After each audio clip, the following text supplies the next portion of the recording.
네, 안녕하세요. 반갑습니다. 또 이 먼 그 취향 수양관까지 많은 분들이 오셔서 또 취향을 사랑하는 한 사람으로서 감사를 드리고 또 환영합니다. 여러분 저 가지고 계시는 그 책자에 제 그 강의 원고가 다 있으니까 한번 시간 되시는 대로 읽어보시고요. 제가 원고를 전체적으로 쭉 서베이해 내려가겠습니다만은 원래 제 강의를 들어보신 분들이 그렇습니다. 딴 데로 많이 간다고. 딴 데로 많이 가지만 묘하게도 원래자로 돌아오더라 이렇게만 하는데 오늘도 마찬가지일 겁니다. 중국의 유명한 화가 가운데서 그 제백석이라는 화가가 있습니다. 그 제백석이라는 화가가 30, 40대는 그 목수였었어요. 제일 하기 쉬운 일을 하자 해서 목수였는데 이분이 목수 일을 하다가 그 다음에는 그분이 70대가 되어가지고 화가로 등단하기 시작을 합니다. 이전까지는 뭐 그가 목사하면서 그냥 칠도 하고 종에다가 이제 그림도 그리고 하다가 70세가 되어서 쉽게 말하면 노년이죠. 노년이 되어가지고 이제 그림을 시작했는데 그분의 그림이 얼마나 유명하냐 하면은 그분이 103세 세상을 떠나게 됩니다. 103세 세상을 떠나는데 그분이 100세가 넘어서 그린 그림이 가장 비쌌어요. 왜냐하면은 그분이 조금 있다가는 이제 수전증이 있어가지고 손이 이렇게 떨리기 시작했는데 그분이 그린 그림은 전부 보면은 직선이 아니고 전부 꼬불꼬불 했었어요. 직선이었는데 103세가 되어가지고 세상 떠나기 직전에 그린 그림들은 보면은 뭐 그림이 그림 같잖아요. 근데 그 제백석이라는 그분이 너무 유명하기 때문에 또 그분의 그 저희 명성이 있기 때문에 그분이 노년에 그린 그림이 제일 비싼 까닭은 누구도 흉내를 내지 못했대. 어떻게 이렇게 그리겠습니까? 그래서 그림이 제일 비쌌다고 그래요. 내가 어디 있느냐? 이제 저 글씨를 보면 제가 이제 그 생각을 한 거예요. 우리가 그 한경진 목사님이 노년에 쓰신 그 소위 그 필체인데 제가 이 글씨보다 훨씬 잘 씁니다. 그러나 이 글씨에는 이제 목사님의 인격이 있고 목사님의 삶이 있고 또 목사님의 카리스마가 있지 않습니까? 그래서 저희 집에도 이제 우리 목사님이 쓰신 그 글이 이렇게 담겨져 있는 게 있어요. 이 볼 때마다 그 생각을 해요. 야, 글씨는 참 못 썼다. 그러나 이 글씨 속에 담겨져 있는 목사님을 늘 생각하면서 정말 그리워하고 또 최근에 많이 봤습니다. 제가 말씀드린 대로 제가 이제 강연을 쭉 보냈지만은요, 영성시대의 영성 목회자라고 하는 그 주제입니다만은 제가 제일 중요하게 생각하는 것은 뭐냐 하면은 우리 영적 눈을 가지고 시대를 보고 영적 눈을 가지고 우리 목회를 우리가 하나씩 점검해 나가고 또 목회 개혁도 해야 되겠습니다만은 제가 가장 안타깝게 생각하는 일 가운데 하나가 뭐냐 하면은 현상적으로 현재 우리 한국의 목회자들이 저도 참 부족합니다만은 한국의 목회자들이 목회 현실과 지금 현재 우리 처해 있는 교회의 현장을 쉽게 말하면 우리 자리를 정확하게 파악하고 있지 못하다는 생각을 할 때가 참 많이 있습니다. 뭐 저도 대단한 사람은 아니지만은 지난 주간에 우리 장로교회에 총회들이 있었습니다. 우리 교단도 물론 총회를 했고요. 저는 우리 교단을 정말 사랑합니다. 통합측이라고 하는 제 교단을 사랑하고 또 저는 뭐 통합측을 위해서 어떤 일도 제가 해야 되겠습니다만은 그러나 지난 주간에 제가 총회를 쭉 하면서 너무 마음속에 참 안타깝기도 하고 어떤 머릿속에 많이 정말 쓰릴 정도로 참 안 됐어요. 왜냐하면은 지금 현재 우리나라의 어떤 그 목회 환경 자체가 그렇게 쉬운 건 아니지 않습니까? 정말 모래밭 같아요. 그럼에도 불구하고 총회 안건들을 쭉 보면은 우리 총회가 우리 그 가신 분 혹시 계실지 모르겠습니다만은 총회 전체 그 시간에 절반 정도가 연금재단의 돈 문제 얘기하고 재판국의 안건 그 판결 문제 이 문제 하다가 시간 다 보냈어요. 제가 볼 때는 그게 아니거든요. 한국 교회가 지금 처해 있는 상황 자체가 우리가 정말 머리를 싸매고 서로 의논하고 가슴 아프게 함께 기도를 하고 그다음에 이를 어떻게 대처할까라고 하는 대처 방안을 논의해도 시간이 모자랄 판인데 근데 그것 가지고 시간을 너무너무 많이 보내니까 너무 마음속에 안 드는 거예요. 무슨 말이냐 하면 보십시오. 제가 한 달 전에 노원구, 서울인 노원구요. 노원구 교회 협의회가 주관하는 부흥회를 제가 인도를 했습니다. 참 많이 모였더만요. 참 노원구가 별난 구대예요. 참 잘 모여요. 그래서 한참 집회를 하는데 어느 목사님이 함께 식사를 하다 뭐라 그러냐면은 자기 교회가 전도를 하기 위해서 이제 노방전도를 하기 위해서 전도지를 만들어서 노방전도를 나가는데 구청에서 확인 도장을 찍으라 그러대요. 2,000장을 만들어 가지고 구청에서 일일이 확인 도장을 다 찍어서 전도했다는 거예요. 여러분 대한민국이 구청에 허락 받아야 전도합니다. 여러분 그거 아십니까? 지금은요 축구 전도 거의 못합니다. 집집마다 가보세요. 사람이 있어야죠. 또 문도 안 열어주죠. 길거리에서 전도하려고 하니까 구청에 허락을 받아야 되죠. 여러분 대한민국이 종교 자유를 보장하고 있는 민주주의 국가인데 언제부터 구청에 허가를 받아야 전도질 뿐입니까? 지금 현재 우리 현상이 그래요. 우리 현상이 이름에도 불구하고 우리가 방만하게 생활하고 있는 거예요. 너무 나이브하게 생각한다는 것이에요. 이제는요 우리 교회만 잘 되면 잘 되는 시대는 이미 지났습니다. 우리 지금 현재 기독교의 지금 현재 현상이 그렇다는 걸 우리가 알아야 돼요. 이걸 알지 못하고 우리가 마음대로 살아가잖아요. 제가 들은 정보가 뭐 정확한지 안 정확한지 모르겠습니다. 누가 저한테 살짝 귀뜸을 해줍니다. 이런 얘기입니다. 지난 8월 달인데 교황이 다녀가고, 그때는 교황이 다녀가기 전입니다. 교황이 다녀가고, 그 다음에 세월호 특별법이 통과되게 되면 전격적으로 차별금지법을 국회 상정해서 통과시키려고 한다라고 하는 얘기입니다. 여러분 그 차별금지법이 뭔지 여러분 현상을 잘 아시는지 모르겠습니다. 저는 그것 때문에 우리 설교 시간에 몇 번 얘기를 했는데요. 우리가 뭐 성차별하지 말자, 남녀 차별하지 말자, 장애인 차별하지 말자. 이건 기본이고 이거는 누구보다도 우리 교회가 잘하고 있는 거예요. 교회만큼 차별 안 하는 기관이 있습니까? 말은 그렇게 하지만은 그렇잖아요. 우린 차별 안 합니다. 그 차별금지법의 가장 중요한 것이 뭐냐 하면은 우리 교회가 예를 들어서 예수 믿고 구원받읍시다. 예수 믿어야 구원받습니다. 이 말하면요 차별금지법에 해당되어 가지고 2천만 원 이하의 벌금에다가 5년 이하의 징역이에요. 아세요? 이게 지금 현재 상정하려고 하는 법의 내용입니다. 무슨 말이냐 하면은 이제는 복음을 전하지 못한다는 얘기예요. 우리가 기독교가 예수 믿고 구원받으시죠. 그거 외에 뭘 하겠습니까? 우리 교통법규 잘 지킵시다. 거짓말하고 삽시다. 이거는요 예수 안 믿는 사람도 얼마든지 해요. 우리 기독교가 가지고 있는 기본적인 진리를 전하지 못하게 법을 만들겠다고 하는데 우리가 눈 감고 말이죠. 그냥 우리는 라이브하게 살아간다? 이건 제가 볼 때는 올바른 자세가 아니에요. 저는 그랬습니다. 차별금지법이 만약에 통과되게 되면은 나는 매주 예수 믿고 구원받읍시다. 그 말만 할 거라고. 내가 제일 먼저 잡혀갈지 모른다고. 우리 교원들한테 그랬어요. 만약에 내 안 보이거든 간 줄로 아세요. 그러니까 교원들은 웃더라고. 예? 웃을 일이 아니에요. 저는 정말 그 각오를 가지고 있습니다. 지금 현재 우리 기독교의 상황이라고 하는 것이 참 묘하게도요. 저는 얼마 전부터 자꾸 순교라고 하는 말이 생각이 나더라고요. 순교라고 하는 말이. 순교가 목숨 잃는 것만 순교가 아니잖아요.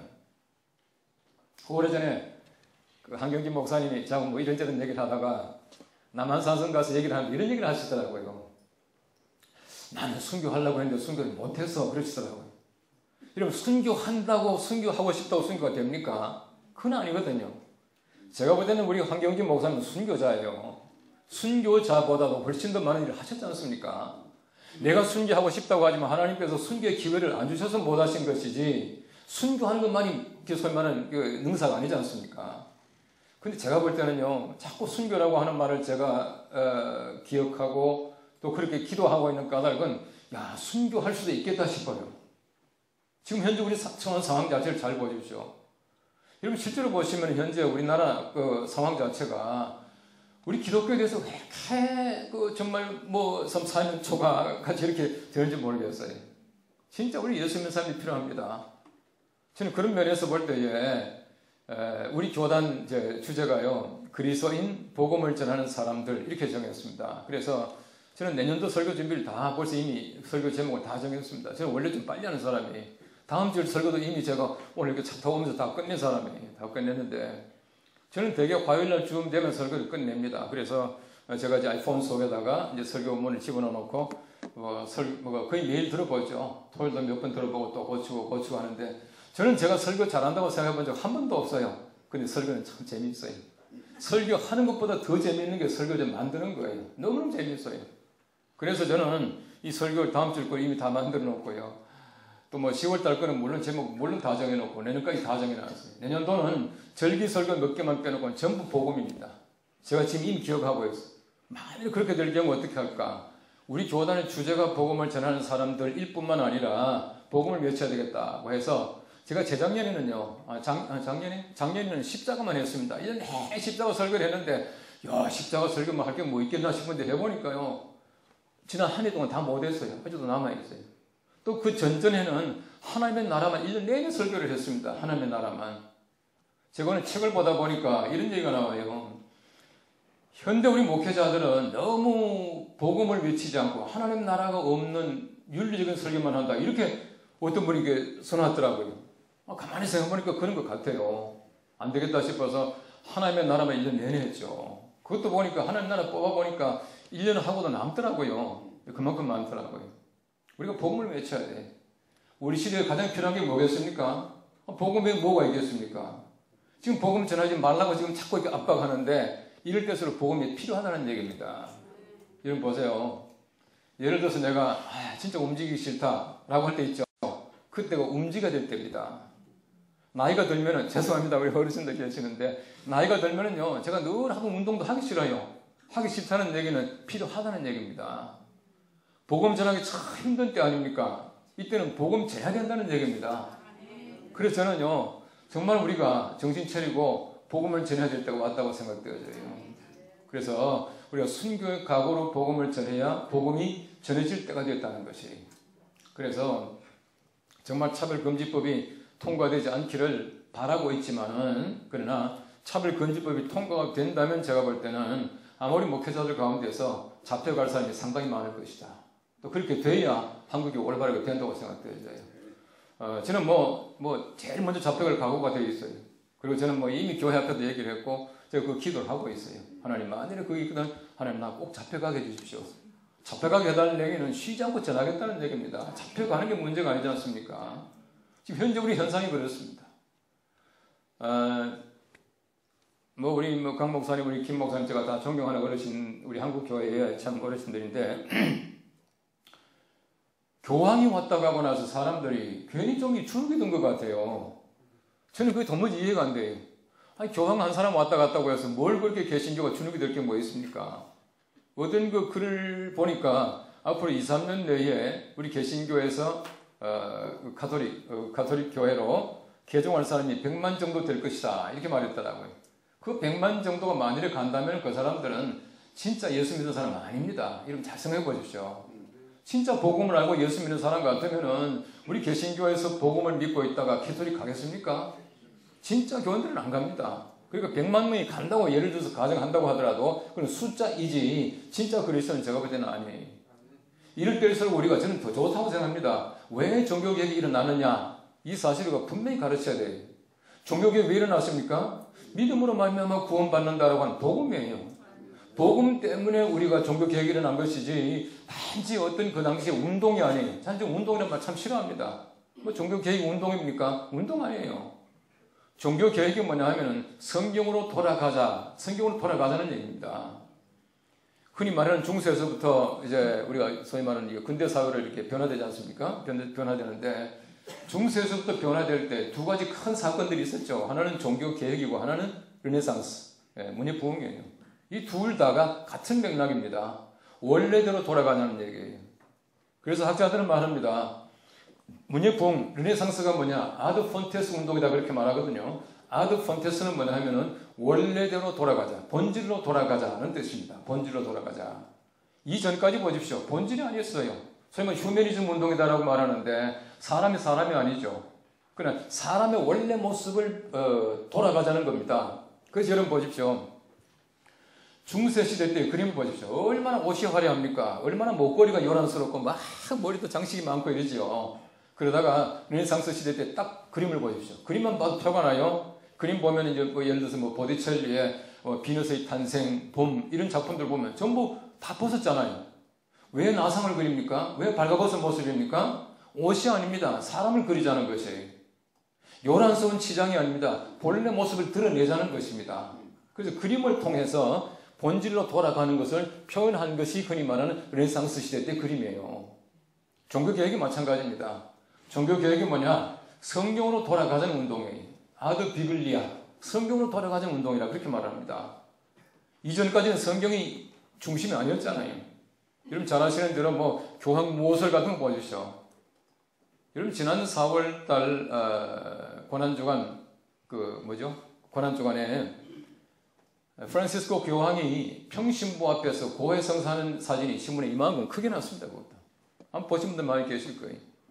여러분 그런 거 나올 때마다 한 주시해 보십시오. 저는 그거 보고 혼자서 한참 웃었어요. 웃었다고 하는 게 좋은 게 아니라 실소, 가소롭다는 얘기. 왜냐하면은 교황은 모호합니다. 교황 모습이 살아있거든요.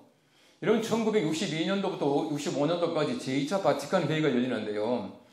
가톨릭에서 그래도 가장 괜찮다고 하는 신학자가 칼 와너라고 하는 신학자가 있습니다. 칼 와너가 주장해가지고 교황 모습을 재확인한 것이 20세기 중반이었습니다. 지금도 50년 전에. 다시 말하면 20세기 중반까지도 교황은 잘못이 없다는 겁니다. 교황이 잘못이 없는데 왜 고해합니까? 교황이 잘못이 없기 때문에 교황은 고해하면 안 됩니다. 그리고 고해하려면은 교황 모습을 폐기해야 됩니다. 그렇지 않겠습니까? 여러분 가톨릭의 실체를 잘 보십시오. 교황이 자기가 바티칸에서도 쏠 만한 차를 타고 다니고 검소하게 살고 이랬으면 됐어, 오케이. 문제가 없습니다. 그 자기 나라에서는 큰 차 타고 방찬 타고 다니면서 왜 한국 와서 소울 타고 다니나 이거예요. 소울 타고 다니면서 큰 차 타는 목사들 말이죠. 말하자면 한 방 매고 가는 거예요. 그 생각 안 해보셨어요? 자기는 소울 타고 겸손한 척 하지만은 이것 때문에 얼마나 많은 사람들에게 피해를 줬습니까? 경호원들 얼마나 힘들었어요. 그렇잖아요. 이런 광화문에서 80만이 모여가지고 시복식을 했습니다. 그때 소위 말하는 죽었던 사람들, 순교 잘하고 말하는 사람들이 제가 볼 때 순교자 미안합니다. 아닙니다. 왜 아니냐 하면은 현재 우리 한국 가톨릭 교회가 제사를 허용하고 있지 않습니까? 조상제사 허용하고 있습니다. 아시죠? 조상제사를 허용하고 있는 가톨릭 교회가 조상제사 때문에 죽었던 황사영이나 누굽니까? 윤지충이나 이런 사람들이 어떻게 순교입니까? 순교 아니에요. 그냥 죽은 거예요. 나쁘게 말하면 개죽음 당한 겁니다. 그러면 지금까지 조상제사를 허용하지 말아야 그 사람들이 순교고 그 사람들이 복자로 시복될 가능성이 있는 거예요. 자격이 있는 것입니다. 앞뒤가 안 맞는 게 얼마나 많은지 몰라요. 성모, 몽천설? 성모는 평생 동경녀로 살다가 승천했대요. 여러분 잘 아시는 대로 가톨릭에서는 성모 구원서를 가지고 있습니다. 근데 그런 가톨릭이 뭘 그렇게 대단해가지고 교황 왔다 갔다고 해가지고 100만 명이 가냐 이거예요. 복음을 하면 절대 못 갑니다. 그렇지 않습니까? 그러니까 이럴 때에서 우리가 진짜 복음의 진수 속에 빠져야 되고요. 복음을 전해야 됩니다. 복음을 전해야 돼요. 제가 볼 때는 정말 우리가 이럴 때일수록 종교개혁의 진짜 의미를 알고 가르치고 우리 복음을 전하게 되면은 교황이 말이죠. 왔다 갔다 10번 왔다 갔다 해도 사실은 걱정할 거 하나도 없습니다. 하나도 없습니다. 그러니까 여러분들 그런데 너무 민감하지 말고 우리가 필요한 것은 이럴 때일수록 더 열심히 복음을 전해야 되겠다 하는 것입니다. 우리가 살아가는 시대가 이건 만만치 않은 시대 아닙니까? 흔히 말하는 영성시대라 그렇게 말하는데 많은 사람들이 말하기를 이 영성시대를 흔히 말하는 포스트 모던 시대다, 정보시대다 등등 여러 가지 말로 표현합니다. 근데 참 아이러니컬한 것은요, 정보사회가 영성시대입니다. 정보사회는 영성시대예요. 여러분 보십시오. 우리 요즘에는 우리가 모든 세상 돌아가는 것을 영적인 눈을 가지고 봐야 우리 세상을 판단할 수 있고 분별할 수 있겠더라고요. 참 묘합니다. 영적 눈을 가지고 보면은 세상에 돌아가는 모든 모습들, 어떤 미래적인 현상까지도 보이는데 우리가 어떤 일반 인문학적인 어떤 그 관찰, 방법, 또 거기에다가 정치적인 논리를 가지고 보면은 전혀 안 보입니다. 우리 사회 잘 보십시오. 우리 사회는요 지금 영과 소위 말하는 그 비영성적인 거, 소위 말하는 우리가 진짜 선한 영과 악한 영의 대립입니다. 우리 사회를 잘 보십시오. 제가 아까도 말씀드린 대로 정치가들의 논리 가지고는 정치를 못 봅니다. 영적 눈을 가지고 보니까 보이더라는 얘기입니다. 아까도 말씀드린 대로 차별금지법 같은 거 보십시오. 선한 영에 대해서 악한 영이 지금 대적하고 있는 것입니다. 그렇게 보셔야 된다는 얘기. 이런 통일 문제 마찬가지입니다. 저는 북한을 여러 번 갔다 온 사람이기 때문에 북한을 조금 알아요. 아는데 북한도 보세요. 정치적인 논리를 가지고 북한을 이해하고 정치적인 논리 가지고 통일되겠어요? 저는 절대 안 됩니다. 정치는 절대 통일을 안 시킵니다. 여러분 소득 보십시오. 정치 때문에 통일되었습니까? 아닙니다. 교회 때문에 통일되었습니다. 아세요? 네. 소득교회가 동독교회에 대해서 엄청나게 많이 퍼붓습니다. 성탄절이 되면은 서독에 있는 모든 그 우체국들이요 엄청나게 바빴답니다. 왜냐하면 서독에 있는 사람들이, 동독에 있는 사람들, 친척뿐만 아니라 알지 못하는 사람들에게 엄청나게 선물을 보낸 거예요. 좀 잘하지 않습니까? 지금 독일의 누굽니까? 수상. 그것은 마찬가지 아닙니까? 동독 출신 아닙니까? 근데 중요한 것이 뭐냐 하면은 북한에 가서도 정치적인 눈을 가지고 아무리 들여다보십시오. 이해가 안 됩니다. 북한은 참 묘한 것이요. 좋은 말은 전부 다 끌어다가 국호를 만들었어요. 조선, 민주주의, 인민, 공화국. 좋은 건 다 붙였잖아요. 근데 그 민주적이 있을까? 인민을 위한 나라입니까? 공화국입니까? 전혀 아니거든요. 그런데 민주주의, 인민, 공화국이 어떻게 3대를 세습하냐 이거예요. 예? 그렇잖아요. 군주제도 아닌데. 가능합니다. 영적으로 보면 가능해요. 어떤 분이 저한테 물어보더라고요. 어떻게 3대를 세습하냐고. 그거 왜 못하냐고. 원래 우리 성경 보시면은 성부시대 끝나면 성자시대가 오고 성자가 가게 되면은 보혜사가 강림하는 장면이에요. 지금 김정은은요 보혜사입니다. 지금 3대가 지금 강림하시는 거예요. 그런데 지금 보혜사가 조금 병드는 것 같아요. 신문이 잘 안 하는 거 보니까요. 근데 보세요. 우리가 모든 것을 영적인 눈을 가지고 봐야 될 때가 됐다는 겁니다. 왜냐하면은 이런 영적 소위 말하는 그 충돌이 너무 심한 시대에 우리가 살고 있다는 것이에요. 영이라고 하는 것이 무엇이냐, 또 우리 영성이 무엇이냐, 학자들마다 해석이 많아요. 영성이라고 하는 것은 하나님의 숨결이다, 또 등등 얘기합니다만은 가장 쉬운 얘기는 뭐냐 하면은 영성이라고 하는 것은 우리가 예수 그리스도와 일체된 삶, 이걸 영성이다 그렇게 말한다. 쉽게 그렇게 풀이하더라고요. 어떤 책에 보니까 참 재미있는 표현이 있어요. 영성이 뭐냐 하면은 타자를 위하여 예수 그리스도의 이미지로 변해가는 과정 그랬더라고요. 과정. 제가 그 노트에 적었습니다만 The process of becoming the image of Christ for the sake of others. 다른 사람들 때문에 내가 예수 그리스도의 이미지로 becoming 하는 프로세스예요. 그러니까 영성이라고 하는 것은 프로세스입니다. 영성은요 이미 된 어떤 자리가 아니에요. 영은 하나님이시죠. 영은 하나님이십니다. 우리는 영이 아니에요. 우리는 영성을 가지고 있는 존재인데 우리가 영성이라고 하는 것은 계속해서 우리가 변화되어 becoming 되어 나가는 프로세스입니다. 그래서 언제 완성돼요? 하나님의 거룩하신 나라가야 비로소 완성됩니다. 내가 육체를 가지고 있는 동안은 절대 우리가 영 될 수 없잖아요. 그죠? 하나님 나라 가게 되면 우리 육체를 벗어버리기 때문에 영 가지고 살아가는 거예요. 영체가 된다 그러죠. 몸은 가지고 있지만은 그것이 우리같이 병들고 이런 육체가 아니지 않습니까? 하나님 나라 가게 돼야 된다는 것이. 어쨌든 영성이라고 하는 것은 예수 그리스도와 일체된 삶이에요. 그럼 제 손 좀 보세요. 제 손이 아주 작아요. 제 손이 작은데 저희 아버님은 좀 골격이 좀 이게 크셨어요. 돌아가셨습니다만은 저희 아버님 손도 아주 좀 큼지막하게 했고 어깨도 아주 넓으시고 그랬는데 우리 어머님은 아주 왜소하셔요. 우리 어머님은 그 당시에도 적은 그 키니까 참 적으셨어요. 근데 우리 어머님은 손이 작아요. 제가 이제 우리 어머님하고 아버님하고 중간쯤 닮은 것 같아요. 제가 이제 하나님께 기도를 했죠. 하나님, 남자 손이 이게 뭡니까? 좀 크게 해주시지.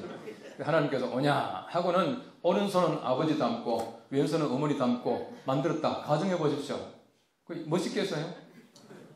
참 사람들이 묘한 거는요. 우리 사람들이 딱 균형이 맞다라고 하는 것은 이렇게 가운데서 절반을 쪽 쪼개보면 양쪽이 같은 애예요. 그럼 사람의 우리 이게 왜 신체 그 구조 속에 내장이 있지 않습니까? 내장도요 위치가 딱 맞게 들어가 있습니다. 무슨 말이냐 하면은 위가 이렇게 구부러져 있고 대장이 있고 소장이 있고 하지만은 의사들 말로 보면요 그냥 막 집어넣잖아요. 복개 수술을 했습니다. 딱 벌레가 다 수술을 했어요. 근데 막 집어넣고는 자로 재가지고 이렇게 다 무게 달아도 넣지 않고요. 꾸겨서 막 집어넣고는 꿰매 놓으면요 자기 자리 다 찾아가는 거예요. 균형이 맞다는 겁니다. 다 균형이 맞으면 어떻게 합니까? 수술 안 해보셨어요? 뿡 하고 방구가 나오면 끝나는 거예요. 그게 다 이제 맞았다는 얘기입니다. 저는 자동차를 참 좋아했어요. 제가 대학 다닐 때 자동차 강의도 하고 이랬었는데 자동차 보세요. 여러분 자동차 어차피 여러분들이 자동차 사고 날 바에야 뒤에서 받치세요. 무슨 말이냐면 옆에서 받치면 참 안 좋습니다. 뒤에서 받치면 덜한데요. 고쳐도 괜찮은데 옆에서 받쳐놓으면요 잘 고치지 않으면 차가 흔들립니다. 그러면 센터링이 안 된다는 거예요.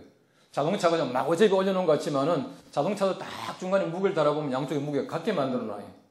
안 그러면 코너링 할 때 쫙 돌아갈 때 넘어집니다. 보통 30도에서 넘어지지 않아야지 자동차가 제대로 만들었다 그렇게 말하거든요. 그래서 고속 달리면서 일부러 시험하잖아요. 쫙 돌아보잖아요. 이리도 가보고 저리도 가보고 하는데 만일에 한쪽에 목에 실려있다 가정해 보십시오. 가다 넘어지겠죠. 우리 사람의 균형이 그렇습니다. 영적 균형이 뭐냐 하면은 양쪽이 같아야 돼요. 양쪽이. 이러면 최근에 보면은 뭐 두 날개, 뭐 양 날개 이런 얘기를 많이 하는데 그것도 같은 의미입니다. 독수리가 아무리 힘이 있다고 하더라도 한쪽 날개가 힘이 없고 부러지면은 아무리 이쪽 날개에 힘이 있어도요, 이거 사용하지 못합니다. 필요 없는 것이에요. 우리가 예수 그리스도와 내가 꼭 같이 일체된 거, 이게 아름다운 겁니다. 좋다는 거예요. 좋다. 참 좋다라고 한 것은요, 우리가 하나님께서 우리를 지었을 때 아름답게 균형 있게 만드셨다는 겁니다. 그래서 우리 사람들이 항상 보면은요, 이 소위 말하는 그 균형을 잘 이뤄야 돼요. 밸런싱이 잘 돼야 된다는 것입니다. 우리 영성이라고 하는 것은 하나님께서 우리에게 주신 참 귀한 것인데, 우리 영성을 통해서 우리가 하나님의 거룩하신 은총을 추구해 나갈 수 있게 되는 것이, 하나님이 영이시기 때문에 우리가 영성을 통해서 하나님께 나아가지 않으면 우리 하나님을 절대로 알 수가 없어요. 하나님은 영이시기 때문에 영을 가지고 하나님을 우리가 발견하고 하나님께 나아가는 것이지 어떤 것도 아닙니다. 물론 우리 신학에서는요, 흔히 말하는 뭐 변증학 이런 것도 있지 않습니까? 그래서 여러분 아시는 대로 코르넬리우스 반티리 같은 사람이 그런 책을 썼지요. 그래서 뭐 유신 논증 이런 것도 있습니다. 그런데 보세요, 유신 논증은요 아무리 잘해도 빈틈이 있어요. 이 반티리 같은 사람은 참 재밌는 얘기를 하고 있더라, 이런 얘기예요. 사실은 보면 유신 논증이 무신 논증보다 훨씬 쉽다는 거예요. 그건 동의합니다. 반티리 이런 얘기합니다. 어느 섬이 하나 있어요. 큰 섬이 하나 있는데 거기에 새가 살았다라고 하는 것을 증명하기 위해서는 다니다가 새 발자국 하나만 보면은 새가 살았다고 증명이 된다. 그런데 새가 살지 않았다라고 하는 걸 증명하기 위해서는 온 섬을 사사치 다 뒤져야 되는데 이건 불가능하다. 왜냐하면은 하나님이 계시지 않다라고 하는 것을 증명하기 위해서는 이 모든 우주 공간을 다 살펴야 되는데 그건 불가능하다는 거예요. 그러나 하나님이 계시다라고 하는 것은 한 가지 흔적만 보이면은 알 수 있기 때문에 유신 논증이 쉽다. 그 말은 맞아요. 그죠? 그 말은 맞아. 근데 우리가 무신론자들이, 예수 안 믿는 사람들, 하나님 알지 못하는 사람들이 우리가 이게 하나님 계신 증거다라고 해서 그 증거라고 말합니까? 인문학적으로는 절대 안 됩니다. 우리가 하나님 알 수 있는 건 영이에요. 영은 저절로 알게 되어 있습니다. 그리고 우리가 하나님 아는 것 자체가 은혜 아닙니까? 그죠? 은혜로 아는 것이지 우리가 무슨 인간적인 지혜를 가지고 하나님 따져서 알고 이거는 아니에요. 따지면 더 몰라요. 그래서 우리 영성이라고 하는 것은 하나님을 알 수 있도록 하는 것이죠. 자, 우리 포스트 모던 시대에 살고 있습니다. 제가 말씀드린 대로 학자들은 포스트 모던 시대는 영성 시대다 그렇게 말합니다. 영성 시대다. 이런 포스트 모던 시대라고 하는 것은 이전 시대와는 전혀 달라요. 우리가 산업 사회를 거쳐오면서 산업 사회에 흔히 말하는 3D란 말이죠. 3D. 3D는 뭐냐 하면은 어렵고 또 위험하고 더럽고 이 세 가지는 피한다. 3D 기피 현상 그렇지 않습니까? 이 3D 기피 현상인데 우리가 포스트 모던 시대를 이끌어가는 것을 또 3D라고 합니다. 포스트 모던 시대의 3D는 포스트 모던 시대를 이끌어가는 흔히 말하는 동인이라고 하죠. 이 dynamic force, 이 동인이라고 그렇게 말해요. 그런데 보시면 이 3D가 뭐냐 하면은 디지털, DNA, 디자인 이 세 가지가 포스트 모던 시대를 이끌어간다는 거예요. 이 세 가지를 조금 우리가 알고 연구해 보면은 목표하는 데 상당히 많은 도움을 줄 수가 있습니다. 자, 첫째 보십시오. 이 디지털이라고 하는 것은 굉장히 중요한 거죠. 요즘에 우리가 아날로그 시대가 아니기 때문에요. 아날로그 시대로 살아가게 되면은 참 힘듭니다. 복잡합니다. 그런데 우리가 자꾸 디지털만 추구하다 보니까 이 문제 또 많은 것 같아요. 예. 문제가 참 많습니다. 지난 주간에 타임이라는 그 매거진 있죠. 저는 잡지란 말 참 싫어합니다. 왜 잡지라고 하면 잡자 자체가 잡스러운 거잖아요. 우리 교원들은 잡지 절대 보지 말라 그래요. 왜 잡스러운 책을 보냐고. 그걸 간 책도 많은데. 그러니까 타임 같은 거는 잡지가 아니고 그냥 저는 그래서 무슨 말 할지 몰라서 타임 매거진 그럽니다만은 미안합니다. 영어로 해서. 어쨌든 그 타임 보십시오. 타임에 지난 주간에 그 표지 뭐라고 했냐면요. 이런 보십시오. 요즘에 보면은 아이폰, 애플, 구글, 삼성, LG 할 것 없이 전부 다 보면은 손목에 차는 디지털 기기들 많이 만들잖아요. 그래서 제목이 뭐냐면요. 사람이 온 몸에다가 그런 걸 차고 있는데 그 제목이 뭐냐면요. Never Offline. 오프라인 안 된다는 겁니다. 전부 사람들이요, 걸어다니도 온라인으로 걸어다닌다는 거예요. 몸에 지니고 다니고 말이야. 이제 앞으로는 뭐 입는 컴퓨터 나온다 그러고 하니까 아직 겁이 나네요. 저도 그런 데는 굉장히 앞서 있습니다만은 정말 그렇게 될 경우에 사람이 사람 같겠냐 하는 생각도 해요. 어쨌든 보십시오. 우리 사회가 디지털로 이렇게 발달하고 있거든요. 그런데 디지털로 말미암아 발달하는 과학기술이 두 가지입니다. 하나는 IT를 뭐 잘 아시죠? 이 전자기술. 또 한 가지는 NT는 뭐냐 하면은 뭐요? NT는 어떤 분은 뉴테스트먼트 그러던데 나노 테크놀로지 작게 만드는 거. 이 두 가지가 디지털로 말미암아 발달하는 과학기술이에요. 그럼 DNA로 말미암아 발달하는 과학기술이 또 두 가지입니다. 하나는 BT, 바이오테크놀로지, 생명공학이라 그러죠. 굉장히 중요합니다. 또 한 가지는 ET, Environmental Technology, 환경공학이에요. 이것도 굉장히 중요한 현대과학이죠. 이 두 가지. 마지막에 디자인으로 말미암아 발달하는 또 두 가지가 있습니다. 하나는 CT, Cultural Technology, 문화개발기술, 또 한 가지는 ST, Space Technology. 이 6가지입니다. 그래서 현대사회를 이끌어가는 과학기술이 6가지다라고 일반적으로 말하죠. 말하는데 보십시오. 우리나라가 굉장히 발달한 게요. IT 발달했죠. NT 발달했죠. BT도 굉장히 발달했습니다. 우리나라 생명공학 굉장히 발달해 있어요. 3, 4기 때문에 잘해요. CT 말할 것도 없습니다. 지금 뭐 한류 같은 거 보세요. K-pop 같은 거 보십시오. 얼마나 대단합니까? 여러분 그 사이에 뭐 강남스타일 같은 거요. 저는 강남스타일 유튜브로요. 한 50분은 봤을 것 같아요. 왜 봤냐? 맞춤 배우려고 아닙니다. 맞춤 배우려고 본 게 아니고 제가 열심히 본 거는 도대체 이 사람 말이야 싸이라고 하는 사람이 강남스타일 하나 만드는데 왜 이렇게 전 세계적으로 수억 명이 이렇게 환호할까? 이게 약이 올라서 제가 봤어요. 싸이의 강남스타일보다도 미안합니다. 제가 설교 못하지만 제 설교가 훨씬 나아요. 생명이 있어. 그 사람들은요, 제 설교는 기껏 해봤자 들어오는데 보면 몇백 명, 몇천 명 들어와가지고 보고 나가더라고.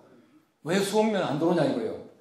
물론 다른 사람들이 한국말 잘 모르겠지만은, 보세요. 여러분 세상의 사람들이 왜 생명에 환호하지 않고 그렇지 않게 환호하겠냐. 이걸 우리가 관찰해야 돼요. 그리고 우리가 복음을 전할 때도 우리가 다른 사람들에게 쉽게 전달할 수 있는 방법이 또 있어야 됩니다. 설교라고 하는 것은 내용, 컨텐츠가 있죠. 또 하나 뭡니까? 딜리버리. 이거요, 배달 잘 못하면 아무것도 안 해요. 아무리 내용이 좋아도 딜리버리가 좋아야 되는데, 딜리버리 할 수 있는 우리 좀 이렇게 스킬, 이런 것도 우리가 좀 이렇게 알 필요가 있겠더라고요. 그래서 열심히 강남스타일 본 거예요. 보니까, 미안합니다만, 설교에 이렇게 적용할 수 있는 스킬은 없더라고요. 그래도 강단에 쓰면 이걸 하겠어요? 그렇잖아요. 어쨌든, 저는 참 그런 게 좀 궁금하기도 하고, 때때로는 참 목사로서 약도 오르고 그래요. 정말 우리가 복음이 많은 사람들에게 진짜 그렇게 말을 전해줘야 되는데 그렇지만 엉뚱한 데 사람들이 환호하는 거 보니까 좀 안 좋더라는 얘기입니다. 자, 그리고 이런 최첨단 과학 시대에 우리가 살고 있는 겁니다. 한국은 굉장히 지금 소위 말하는 첨단 과학에 이제 빨리 가고 있어요. 그런데 보십시오. 이런 사회가 영성사회래요. 이해가 됩니까? 최첨단 과학 시대가 영성사회입니다. 미래학자들은 한결같이 말하기를 포스트 모던 시대는 영성시대다라고 다 얘기하고 있습니다. 왜 그러냐? 아주 간단합니다. 그 이유는. 여러분 사람들이 보면은 최첨단 과학 시대 때 살게 되면은 최첨단 과학을 능가하는 무엇을 추구하게끔 되어 있습니다. 이게 사람 본능이에요. 여러분 사람도 보십시오. 우리가 옛날에는 진짜 말이죠. 북한에서 그렇게 말한다. 그럴 때만은 이팝에 고깃국, 쌀밥에다 이제 고깃국 먹는 거. 얼마나 그때는 말이죠. 고기를 못 먹으니까 고기 대단하게 생각했습니까? 제가 초등학교 다닐 때는 도시락 반찬에 계란 프라이 하나 이게 덮어서 가면요. 그거요. 하루 종일 폼 잡았습니다. 그렇잖아요. 근데 요즘에는 보십시오. 계란, 이거 우리가 얼마든지 먹을 수 있고, 계란도 하나 한 200원밖에 안 하는 것 같고, 거기에다가 우리가 쇠고기 너무 많이 먹다 보니까 요즘 안 먹더라고. 요즘에는 뷔페 가서 먹는 거 보면요. 고기보다는 딴 걸 더 많이 먹잖아요. 최근에 보십시오. 아주 옛날에 먹던 호박잎, 보리밥, 강된장 해가지고 이제 시골 밥상 일부러 찾아가잖아요. 여러분 시골 밥상 한번 가보십시오. 싸지 않아요. 원가는 제가 볼 때는 그래 기껏 해봤자 한 1,000원쯤 될까 말까 하는데 10,000원, 15,000원 받더라고요. 근데 차들이 얼마나 많이 오는지 몰라요. 왜 그렇습니까? 우리가 잘 먹게 되면은 다시 그것을 옛날로 돌아가서 뭔가 추구하게 된다는 겁니다. 꼭 같습니다. 사람의 심리가 그렇습니다. 최첨단 과학 시대는 영성시대로 변한다는 것이에요. 이게 우리가요, 잘 영의 눈을 가지고 보시면 다 보여요. 여러분 보세요. 반지의 제왕을 쓴 그 톨킨, 이런 사람은 천주교인이었죠. 그 C.S. 루이스와 아주 절친한 친구였습니다. C.S. 루이스는 개신교인, 그 성공의 목회자이고 이제 학자였는데, 이 C.S. 루이스가 나니아 연대기를 쓰고요. 또 톨킨은 반지의 제왕을 썼어요. 둘 다가 그 소위 말하는 그 판타시, 환상적인 얘기입니다. 판타시 소설인데 최근에 와서 우리가 영화를 만들지 않습니까? 근데 1950년대 작품을 왜 이제 와서 소설로, 미안합니다, 영화를 만들겠냐? 생각해 보셨어요? 영화를 만드는 까닭이 있습니다. 제가 볼 땐 두 가지입니다. 한 가지는 뭐냐 하면은 컴퓨터 그래픽이 발달해서 그런 환상적인 영화를 갖다 얼마든지 만들어낼 수 있는 기술이 발달했습니다. 자, 보십시오. 기술 발달했다고 마구잡이 만들겠어요? 기술 발달했다고 절대 못 만듭니다. 왜냐하면은 영화라고 하는 것은 쉽게 말하면 흥행이 돼야 돼. 돈을 벌어야 돼. 그렇기 때문에 만드는 거예요. 여러분 1950년대 소설이 요즘에서 사람들이 환호하는 까닭이 뭘까요? 판타시라고 하는 것은 일종의 영성입니다. 잘 보십시오. 여러분 최첨단 과학, 뭐니 해도 세계에서 미국이 제일 발달했지 않겠습니까? 모든 면에서. 미국에서 갑자기 좀비가 나오네요. 좀비 아세요? 서양 귀신. 좀비 영화가 얼마나 말이죠 많이 나오고 애들 좋아하는지 몰라요. 우리 개콘에도 우리 좀비 나왔었습니다. 그만큼 우리 한국도 좀비 좋아한다는 얘기입니다. 웬 좀비입니까? 21세기의 최첨단 과학시대 때. 이 사람들은 자기도 모르게 영적인 걸 추구해 나가고 있어요. 우리나라도 이제 보면은 사오정 시리즈라든지 이런 게 막 나오기 시작한 때를 보십시오. 그 최근입니다. 1995년 이후에 본격적으로 그런 얘기들이 많이 나와요. 왜 많이 나오느냐 하면은 소위 말하는 영성시대가 되었다라고 하는 증거입니다. 그렇기 때문에 우리가 포스트 모던 시대는 영성시대다라고 하는 것이 무엇인가를 잘 이해하셔야 돼요. 그리고 영성이 무엇이다, 영성적으로 어떻게 대처할 것인가라고 하는 것도 우리가 잘 알아야 된다는 얘기입니다. 앙드레 말로우라고 하는 사람이요, 21세기는 종교적일 수밖에 없다 그랬어요. 참 재밌는 얘기를 했습니다. 모든 사람들이 영을 다 가지고 있다는 거예요. 모든 사람이 영을 다 가지고 있는데 살리는 영이든 죽이던 영이든 둘 중에 하나는 반드시 가지고 있다, 그렇게 말을 했어요. 어떻게 생각하세요? 우리가, 교회가, 우리 기독교가 이 세상에 대해서 진짜 건전한 영성을 제공해 주지 않으면요, 영성시대에 우리 사회는 자꾸 나쁜 영성으로 빠져들어갑니다. 그렇게 되어 있습니다.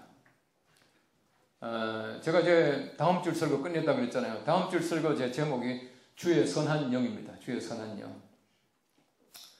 느헤미야가 이제 성벽을 다 만들고 나서 그 다음에 그 에스라를 통해서 성경을 읽고 회개운동이 쭉 일어나더라고요. 여러분 참 묘한 거예요. 저는요, 느헤미야 읽으면서 참 은혜를 많이 받아요. 근데 느헤미야 굉장히 단순한 얘기거든요. 근데 보십시오. 하나님께서 고레스를 통해서 뭐라 그럽니까? 너희가 가서 뭘 재건하라고? 성전을 재건하라고 그랬어요. 왜 하나님께서 고레스를 통해서 성벽이 아니고 예루살렘 성벽이 아니고 성전이겠습니까? 그거 참 묘한 말씀이에요. 더더구나 고레스는 이방 왕 아닙니까? 바사의 왕이거든요. 페르사의 왕을 통해서 하나님께서는 너희의 하나님께서, 전능하신 하나님께서 내게 말씀하셨다. 너희가 돌아가서 성전을 재건하라, 이렇게 말씀해요. 빨리 성벽부터 하라, 그렇게 말하지 않습니다. 물론 갈 때는 이제 그 느헤미야가 가서 성벽, 그 다음에 에스라, 스룹바벨, 미사람이 가서 이제 소위 그 성전 이렇게 했습니다. 성직자와 평신도가 함께 가는 거죠. 성전도 성벽도 중요한 거 아닙니까? 느헤미야 9장 보면 이렇게 말하고 있습니다. 주의 선한 영을 너에게 주셔서, 주의 선한 영을 주셨다는 거예요. 주의 선한 영을 주셔서 하는데요, 성경이 있다가 거기 갑자기 가슴에 확 가서 와닿더라고. 최근에 보시면 저는 이제 그런 걸 보니까 악한 영들이 얼마나 많습니까? 성경도 보십시오. 사울 같은 사람도 악한 영에 사로잡혀가지고 다윗에게 창도 던지고 아주 못할 일을 많이 하지 않습니까? 여러분 사울이 왜 죽은지 아세요? 역대상 10장 말씀에 분명히 나와 있잖아요. 사울이 죽은 것은 여호와께 범죄했기 때문이라. 사울이 신접한 자에게 묻기를 청하고 여호와께 묻지 아니하므로 여호와께서 사울을 어떻게 했다고요? 죽이시고 그랬습니다. 무슨 말이에요? 신접한 자에게 묻기를 청하고 하나님께 기도하지 않고 물어보지 않으니까 하나님께서는 사울을 죽이시고 그의 위를, 왕위를 이새의 아들 다윗에게 돌리셨더라, 이렇게 말하고 있어요. 성경 말씀 참 무슨 말이에요? 하나님께서는 하나님의 종이 하나님께 물어보지 않고 기도하지 않고 점쟁이 따라다니고 무당한 데 가서 물어보고 이렇게 하니까 죽이시더라고요. 영적인 문제입니다. 악한 영에 사로잡히게 되니까 그렇지 않습니까? 근데 보세요. 우리 시대가 마찬가지예요. 우리 시대가 얼마나 악한 영들이 많은지 모릅니다. 그래서 우리 영성시대라고 하는 것은요, 제가 아까도 말씀드린 대로 선한 영이든 악한 영이든 하나씩은 다 가지고 있다는 겁니다. 최근에 보시면 젊은 사람들이요, 훨씬 더 미신에 많이 빠져 있는 거 아십니까? 참 묘합니다. 젊은 사람이 훨씬 더 많이 빠져 있어요. 통계적으로 보면 우리나라가 소위 말하는 무속인들, 뭐 점쟁이, 뭐 무당 이런 사람이요, 통계적으로 60만이랍니다. 60만인데 어떤 자료를 보니까 실제로 통계에 나와 있지 않은 무속인들 뭐 이런 게 또 있겠죠. 뭐 사이비 비슷한 거 이상한 거 다 합치면요 200만 가까이 된다네요. 우리나라에. 여러분 소위 말하는 무속인들에게 들어가는 1년 동안의 총 매출, 뭐 복채머리 갖다 주는 거요. 총 매출이 얼마쯤 될 것 같아요? 300억. 그렇게 많이요? 미안합니다. 6조입니다. 6조 원. 통계 나와 있습니다. 무속인 1년 동안의 총 매출 6조 원이에요. 우리나라 보십시오. 우리나라 지금 한 20조? 이거 내년 예산이. 우리나라가 300조 원의 우리 국가 예산을 가지고 있는 나라가요. 무속인들에 들어가는 돈이 6조 원입니다. 한번 생각해 보십시오. 엄청나죠? 이게 뭐냐면은 우리가 가지고 있는 종교적인 그 영적인 현상이라고 하는 것이 우리가 잘 살펴보지 않으면은 악한 영들에게 전부 뺏겨버리고 만다는 겁니다. 그렇기 때문에 교회가 진짜 복음적으로 영적으로 바로 서지 않으면 우리나라가 자꾸 다른 영 속에 빠져들어간다는 얘기예요. 지금 개신교가 여러 가지 많이 어려움을 당하고 있는데 저는 상당히 낙관적으로 긍정적으로 생각을 많이 합니다. 얼마나 사방에서 공격 많이 합니까? 여러분 보십시오. 불교가 아무리 잘못해도 신문에 크게 안 나요. 천주교 잘못한다고 해서 신문에 나옵니까? 그 천주교인들 잘못하는 거 없습니까? 있습니다. 천주교는요, 신부가 스캔들 났다 하면 지도세도 모르게 고단만 당장 다른 데로 보내버립니다. 그래서 그 말들을 다 이렇게 없이 만들어버리고 또 천주교회는 소위 말하는 성직 계급적이 되어가지고 평신도들은 사대에 대해서 시비를 못 걸게 되어 있습니다. 근데 우리는 뭐 평신도가 뭐 얼마나 시비 많이 겁니까? 뭐 인터넷 통해가지고 막 그냥 얘기하고 그러지 않습니까? 우리 개신교는 시스템 자체가 그렇게 되어 있어요. 근데 보세요. 개신교가 말이죠. 자꾸 신문에 많이 난다고 해서 개신교가 타락했다? 천만의 말씀입니다. 왜 이슬람이나 불교나 뭐 다른 그 종교들은 말하지 않고 우리만 말하냐? 이 말은요, 저는 이렇게 생각합니다. 개신교의 말로, 우리 교회 말로 진짜 종교다 이렇게 말합니다. 가짜는요, 손댈 필요가 별로 없습니다. 내 믿음은 저절로 타락하고 저절로 없어져요. 근데 진짜는 자꾸 말이죠. 시비를 거는 겁니다. 그래서 우리 개신교에도 시비를 많이 겁니다. 긍정적으로 말하면 개신교만 진짜 종교입니다. 저는 그렇게 생각해요.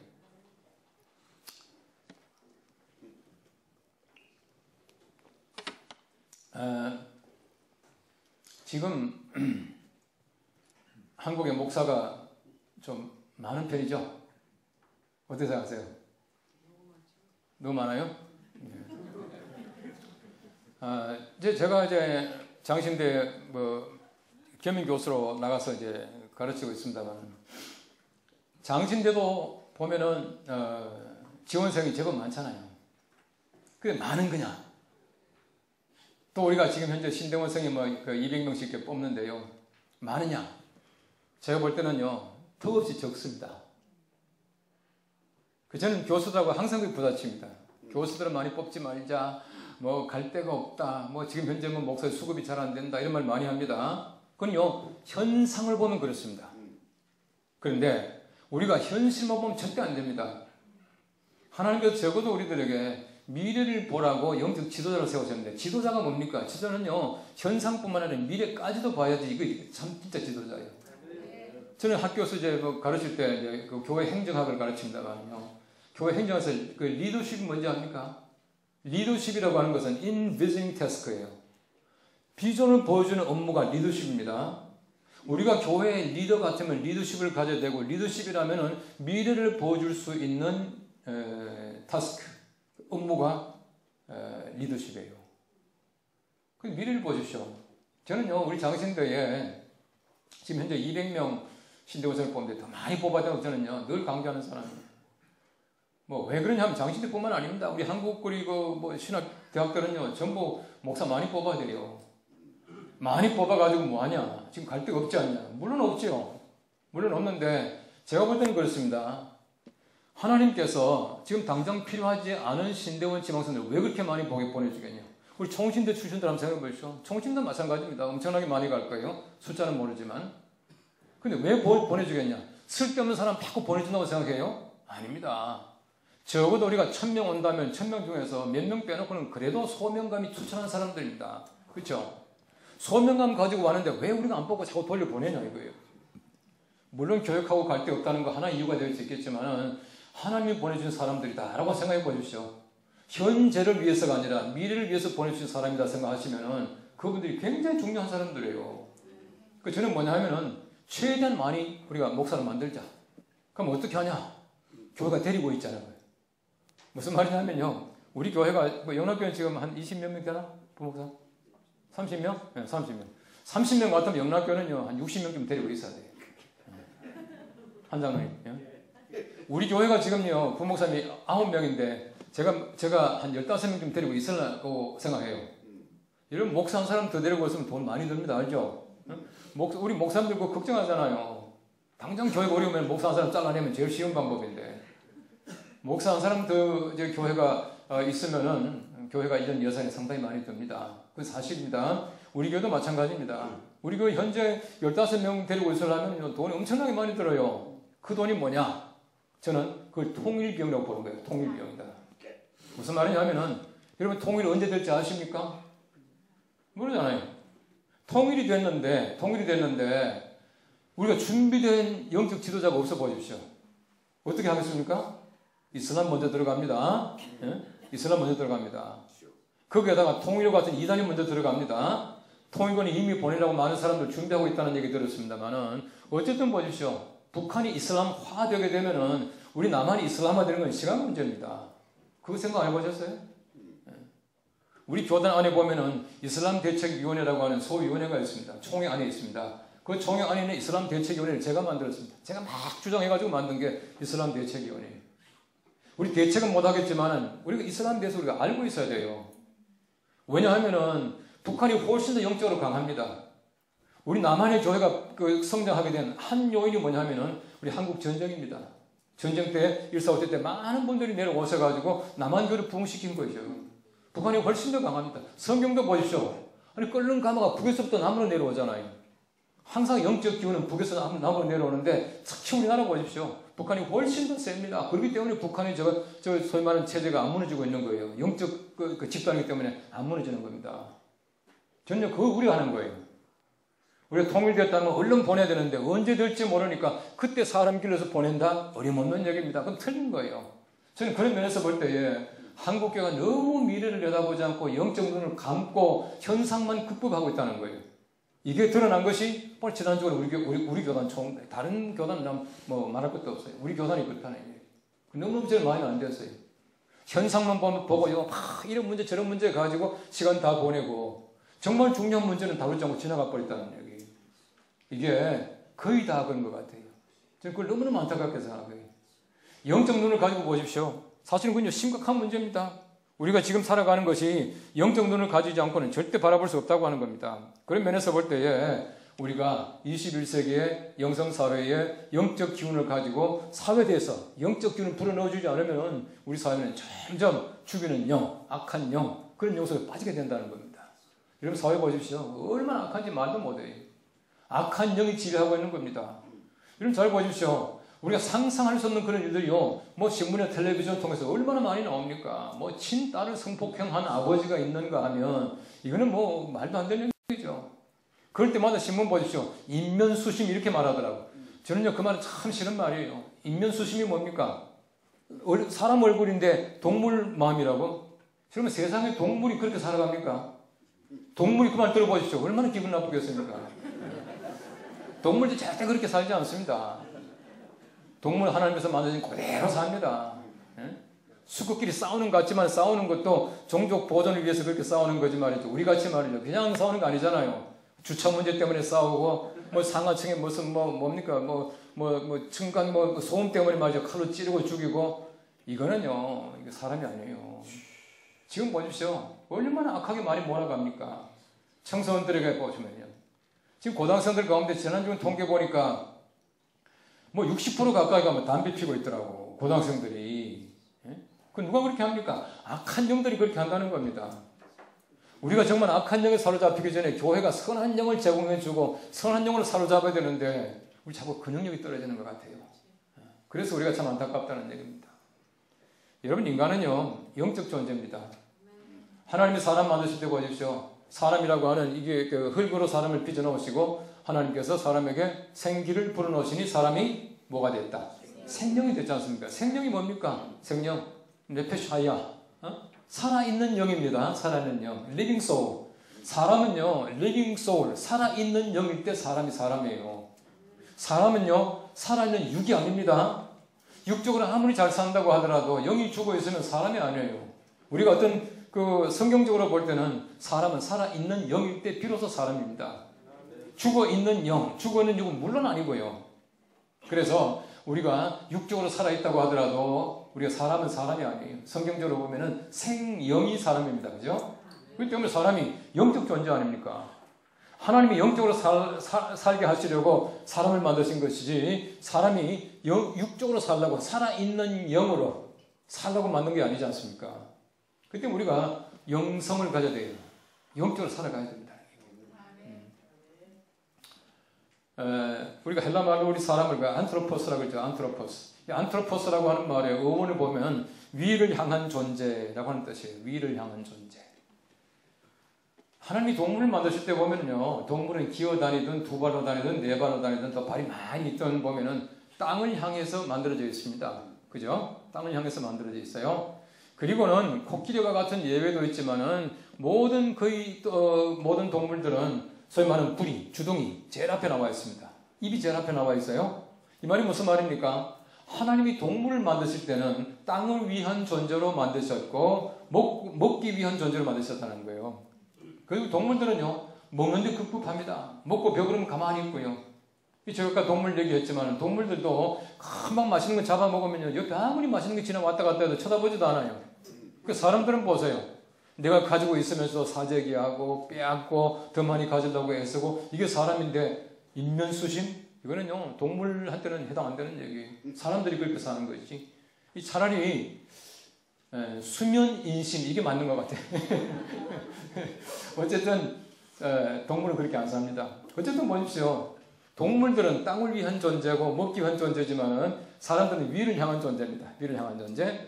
우리 사람들이 입이 제일 꼭대기에 있는 거 아니잖아요. 우리 사람 머리예요, 머리.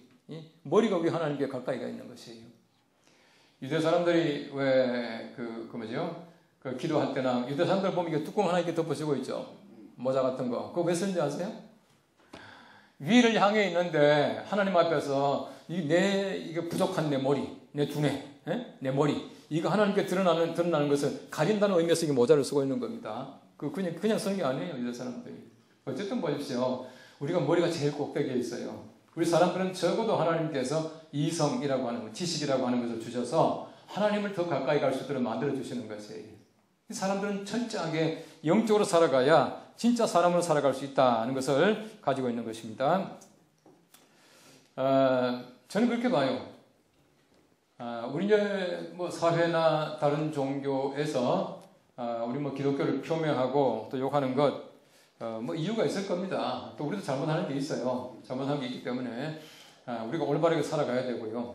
영적으로 살아가야 되죠. 그런데 중요한 것이 뭐냐 하면은 우리가 진짜 우리 영성을 가지고 있는 사람들은 삶에서 우리 영성이 드러날 수 있도록 살아가야 돼요. 무슨 말이냐 하면요. 저는 도덕성이 뭐겠냐. 도덕성이라고 하는 것은 삶의 영성이다. 그렇게 해석합니다. 이건 제 해석입니다. 도덕성은 삶의 영성이다. 무슨 말이냐 하면은 영성이 삶에서 나타나는 것이 도덕성이에요. 하나님이 사람을 세우실 때에 구약 성경 말씀을 보시면은 이제 광야 공동체에서 이제 모세가 아침부터 밤까지 모세가 재판 문제에 매달리지 않습니까? 이런 보시면은요, 영적 지도자가 하나님과의 관계보다도 사람과의 관계가 더 분주하게 되고 더 소위 말하는 그 우선순위가 되게 되면은 어떤 공동체든지 문제가 생깁니다. 그건 틀림없습니다.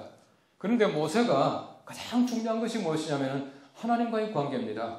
하나님과 대화하고 하나님 말씀 듣고 하나님께서 가라 그럴 때 가고 서라 할 때 서고 천막 치라 할 때 치고 이게 가장 중요한 일인데 모세가 아침에 눈만 뜨면 사람들이 서 있거든요. 재판 문제를 냈습니다. 이게 모세에게는 가장 큰 문제였습니다. 가장 큰 문제이기 때문에 이들하고 와서 보니까 뭐라 그럽니까? 내가 보니 네가 하는 일이 자네가 하는 일이 선하지 못하도다 이렇게 말하거든요. 여러분 성경 말씀은요 어떨 때는 보면 너무 부드럽게 쓰는 것 같아. 선하지 못하도다 이 말이 무슨 말입니까? 악하도다 이 말 아니겠습니까? 부드럽게 표현한 거거든요. 악한 게 뭡니까? 나쁜 일 하고 있다는 겁니다.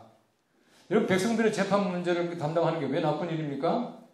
이건요 꼭 하나만 볼 때는 나쁜 일이 아니에요. 해야 됩니다. 지금 재판할 사람이 없습니다. 그러나 모세가 가장 중요한 자기 어떤 프라이어리티 우선순위를 빼고 그걸 하기 때문에 나쁜 일이에요. 가장 중요한 것은 하나님과의 관계입니다. 영적 지도자가 하나님과의 영의 관계, 하나님 관계를 뒤로 하고 사람과의 관계 분주하면은 어떤 공동체든지 영적 공동체는 무너지게끔 되어 있습니다. 그럼 반드시 그렇게 되어 있습니다. 초대교회 보시면은요, 사람들이 갑자기 많아졌네. 하루에 3,000명씩 회개하고 들어오니까 얼마나 많아졌겠습니까? 그 당시에는 구제하는 문제가 교회에 아주 심각한 문제였습니다. 필수적인 문제였습니다. 그래서 그 제자들이, 사도들이 기도해야지, 말씀 전해야지, 구제도 해야지 하다 보니까 문제가 생기죠. 어떤 문제입니까? 헬라파 유대 사람들이 히브리파 유대 사람들에게 자기들의 과부가 매일의 구제에 빠진다고 하여 원망한데 그렇게 말하고 있어요. 이 말은요 참 묘한 문제입니다.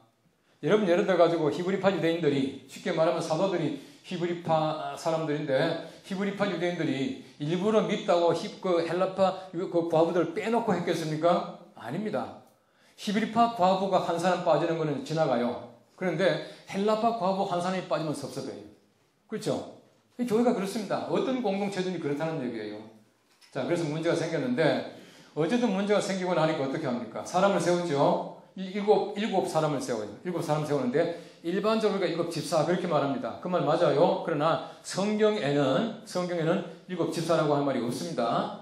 우리 옛날 성경 보시면 참 좋았던 것 같아요. 요즘 성경은 그냥 번역한 대로 이렇게 쭉쭉 써놓는데 우리 이전 성경에 보시면 왜 성경 아주 굵은 글씨로 나가다가 아주 조그마한 글씨 있죠.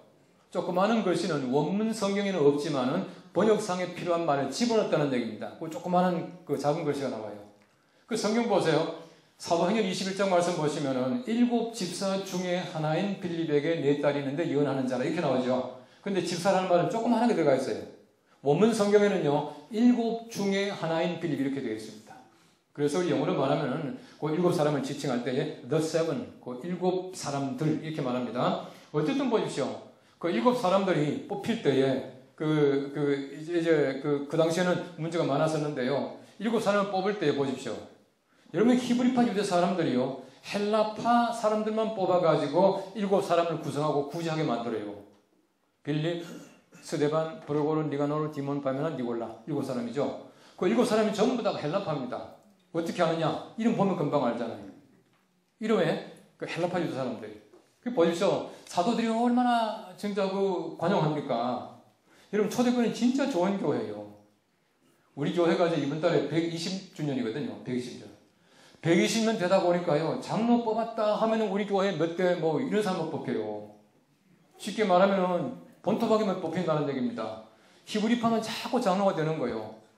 근데 히브리파 사람들이 주류인데 비주류가 불평하니까 비주류만 뽑아가지고 7사람을 세워가지고 구제하게 했더라. 괜찮은 교회잖아요. 이런 교회들이 그렇게 하면은 문제 없을 것 같아요. 제가 볼 때는. 자, 근데 보세요. 미안합니다. 저기 천부장, 백부장, 50부장, 10부장을 이제 뽑지 않습니까? 뽑을 때 그 자격을 보십시오. 하나님을 두려워하고 진실하고 불의한 일을 미워하는 자를 뽑아서 천부장, 백부장, 50부장, 10부장을 삼아라고 그랬어요. 근데 보세요. 하나님을 두려워하고 라고 하는 말은 영성입니다. 그러면 진실하고 불의한 이익을 미워한다. 재판하는 사람이 명을 받지 말라는 얘기거든요. 이건 도덕성을 얘기합니다. 그러니까 구약 성경 말씀이 나타나고 있는 하나님의 사람의 자격은 영성과 도덕성입니다. 머릿속에 잘 두세요. 신약으로 갑니다. 신약에서 7사람을 뽑을 때 그 자격을 보여주시죠. 성령과 지혜가 충만하여 영성입니다. 칭찬 듣는 자 도덕성입니다. 7을 택하라 했습니다. 구약과 신약의 하나님의 사람들을 뽑을 때에 표현은 조금 다르지만 영성과 도덕성입니다. 영성과 도덕성. 아마 여러분들은 목사님 또 우리 장로님들도 계십니다만은 여러분들 임직하기 전에 디모데전서 3장 말씀은 다 공부했을 겁니다. 그냥 우리가 이렇게 또박또박 공부하면서 깊이 생각 안 해보셨는지 모르지만 잘 보십시오. 디모데전서 3장에서 말하고 있는 감독의 자격은 전부 다가 도덕성입니다. 잘 아시죠? 감독은 한 아내의 남편이 되고 도덕성이죠. 술에 임박히지 말고 도덕성이죠. 참소하지 말고 도덕성이죠. 쭉 보십시오. 도덕성 얘기입니다. 도덕성 얘기예요. 바꿔 말하면 그 당시에는요, 하나님의 사람들의 도덕적 기준이 그렇게 엄격했다는 얘기입니다. 근데 보시면은 영성으로 잘 무장되고 준비된 사람들은 도덕성을 갖추고 있어요. 그렇기 때문에 제가 말씀드리는 것은 뭐냐 하면은 그 도덕성이라고 하는 것은 삶에서 영성이 나타나는 것이에요. 삶의 영성입니다. 우리 사회를 잘 보십시오. 영성 때문에 문제되는 경우 제가 볼 때는 거의 없습니다. 거의 다가 도덕성 문제입니다. 그렇잖아요. 교회 문제될 때 보십시오. 우리 교회 어떤 갈등이 있을 때 거의 다 도덕적인 문제입니다. 목사가 설교 잘못해가 쫓겨난다? 그런 법은요, 제가 볼 때는 없습니다. 괜히 어떤 문제가 생기니까 이제 설교도 이제 흠을 잡고 그러는 거지. 설교야 좋고 나쁜 설교가 있습니까? 열심히 준비하고 기도 열심히 하면 다 좋은 설교인데. 설교 시비 그렇다고 한 것은 뭔가 모르게 인간관계나 도덕적으로 흠이 있다는 얘기입니다. 이 설교가 아니에요. 중요한 것이 뭐냐? 역시 도덕성입니다. 도덕성은 영성 없이는 절대로 되지 않습니다.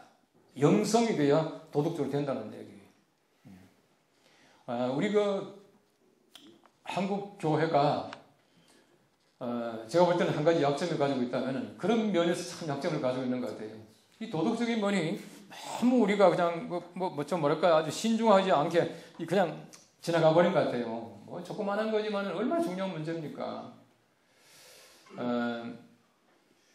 이제 제가 이제 목사 아들로 쭉 자라면서요. 저희 어머님이 지금 연세가 90이세요. 90인데 저희 아버님은 1953년도에 미국 가셨으니까 그 당시에 저희 아버님이 박사학위 받고 오실 때는요. 그때는 우리나라에 요즘도 있긴 있었지만은 대한민국은 박사 이렇게 이름 적어놓은 이 책이 있었어요. 책이 있는데 그 당시는 신학 박사가 저희 아버님을 포함해서 5사람이었어요. 백낙준, 전성천, 아무개 해가지고 5분이더라고요. 그럴 때입니다. 우리 아버지는 그 당시는 공부를 참 많이 하신 분인데 우리 어머니는 반면에 중학교 다니다가 끝나신 분이에요. 소학교를 겨우 나오셨습니다. 우리 어머니 왜 학교를 못 다니시냐면요. 우리 외가가 되게 부자여서요. 우리 친구는 되게 가난했거든요. 우리 외가에 가보면 의열이했습니다. 집도 크고요. 옛날에 왜 부엌 옆에 광 있죠. 그 광 열어보면은 거기에 수시로 먹을 게 있었어요. 추석 때 되면 보통 우리 외숙모하고 우리 이모님들이 가가지고 추석에 우리 가족들 온다고 준비하는 거 있죠. 4월 전부터 준비했습니다. 전 부치고 하고 하는 거. 가면 우리가 얼마나 신나게 먹었는지 몰라요. 근데 부자인데, 우리 외할아버지가 부자인데, 옛날에 그랬지 않습니까? 여자가 공부 많이 하면 박복하다고, 안 된다고. 우리 어머니 공부를 안 시킨 거예요. 우리 어머니 평생 그게 한이 되었어요. 그런데 공부는 많이 안 하셨지만 우리 어머니가 제가 볼 때는 굉장히 머리가 뛰어난 분이에요. 우리 어머니가 그렇게 공부를 많이 못 하셨지만요. 지금도 우리 어머님은 옛날 성경 있죠. 새로 성경 한자 섞인 거. 성경 보면 한자도 복잡한 거 있습니다. 옛날 성경, 개혁 성경 한자 있는 거. 지금도 그거 보세요. 한글은 보면 재미가 없대. 그런데 제가 중학교를 딱 들어가니까요. 저희 어머님 저를 부르시는 거예요. 앉아라. 앉았어요. 중학교 들어가니까 좀 걱정이 됐던지 우리 형한테도 그랬는지 모르겠습니다만 저한테는 그렇더라고요. 너 중학교 들어갔다고 담배 피고 술 마시면 안 된다. 그런 거예요. 그래서 제가 또 우리 어머니 따졌죠. 왜 안 됩니까? 성경 담배는 말도 없던데요. 그래서 우리 어머니 간단하게 말합니다. 우리 어머니 논리가 없어요. 물론 그건 사람들이 만든 법이다. 사람들이 만든 법인데 사람들이 만든 법도 못 지키면서 눈에 보이지 않는 하나님 법 지키겠냐? 이럴 수 있어요. 전혀 그 말이 지금도 가슴속에 와닿아 있어요. 제가 지난 주일에 우리 교회에 목회 서신을 때 금주와 금년 썼습니다. 그 결론이 바로 그 말이에요. 우리 어머니 그렇게 말씀하셨어요.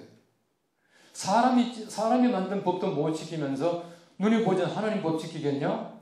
그럼 얼마나 대단한 일입니까? 우리 어머니는요, 저는 존경해요, 그런 면에서. 이건 보십시오. 우리 교원들도 보면요, 교통 위반 예사로 합니다. 제가 한번 교실에 이렇게 내다보면요, 그냥 그 왜 보행신호가 빨간불인데 우리 교원들이 사고를 막 뛰어오고, 아무리 얘기도 안 돼요. 조금만 기다리면 되는데, 그걸 너무 예사로 생각해요. 이런 사람들이 일단 우리가 살아간다라고 하는 게 법이 항상 있지 않습니까? 집에서만 나오면 법인데요. 근데 이 법을 잘 못 지키는 거예요. 너무 예사로 생각하시는 거예요. 어떤 면에서 보면 도덕성이라고 하는 것은 바로 우리가 가지고 있는 삶의 영성입니다. 이 삶의 영성을 잘 지켜야 돼요. 그래서 우리가 다른 사람들에게 우리 기독교인들이 정말 우리가 영적인 모습을 보여줄 수 있어야 된다는 얘기예요. 이런 영성이라고 하는 것은 훈련입니다. 훈련입니다. 우리가 광야 생활이라고 하는 것은요, 철저하게 훈련 아닙니까? 무엇 때문에 하나님께서 40년 동안 광야 헤매게 만드셨습니까? 헤맨다고 말하지만 잘 보시면은 광야 생활은 반드시 필요한 하나님의 시간이었습니다. 그들이 일주일 만에 얼른 들어가서 가나안 땅에 들어갔다 천만의 말씀 절대 정복하지 못합니다.